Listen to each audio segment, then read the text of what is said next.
Democratic New York Congresswoman Alexandria Ocasio-Cortez threw a temper tantrum after Federal Judge Matthew Kacsmaryk of the U.S. Northern District of Texas ruled Friday to suspend FDA approval of mifepristone, a drug used to perform medication abortions.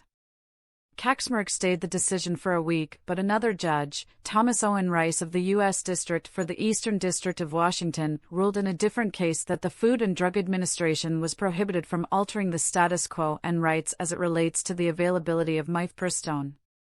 So the case will go to the Supreme Court, but AOC was not happy. She went on CNN's Anderson Cooper 360 to vent, where she showed her true colors and told Joe Biden to just ignore the ruling she didn't like. Cooper, more reaction now to that and a separate ruling in Washington state on the same drug going in the opposite direction, all of it likely headed to the Supreme Court. Joining us, New York Democratic Congresswoman Alexandria Ocasio-Cortez. Thanks so much for being with us. When you've heard the news this afternoon, a couple of hours ago, what did you think? REP, Alexandria Ocasio-Cortez, Democrat New York. Well, I think rulings like this, and I think we've seen from the FDA and also from activity in Congress that some of these rulings. I think we've been preparing and anticipating for there being these egregious overreaches by members of the judiciary appointed by a right-wing Republican Party, whose goal for a very long time was to just pack these courts with partisan judges often underqualified or completely unqualified for their role.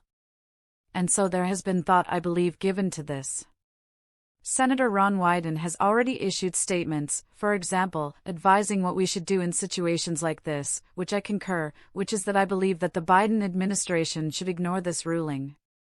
I think that the courts have the legitimacy, and they rely on the legitimacy of their rulings. And what they are currently doing is engaged in an unprecedented and dramatic erosion of the legitimacy of the courts. It is the justices themselves, through the deeply partisan and unfounded nature of these rulings, that are undermining their own enforcement. Cooper, so what you're saying, the Biden administration should ignore this court. But what does that look like? What does that actually mean? Ocasio-Cortez, I think the interesting thing when it comes to a ruling is that it relies on enforcement. And it is up to the Biden administration to choose whether or not to enforce such a ruling.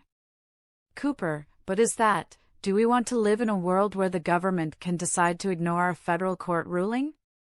Ocasio-Cortez, well, no, of course.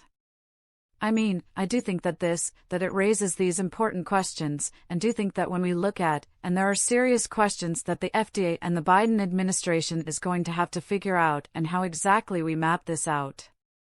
But on the other hand, what we are also seeing is a power grab over our courts, in which the laws passed by Congress and the rules and policies passed by the executive branch now are going to require unanimous consent from 650 district court judges, many of which are appointed with even, the American Bar Association, saying that they are completely unfit for the role.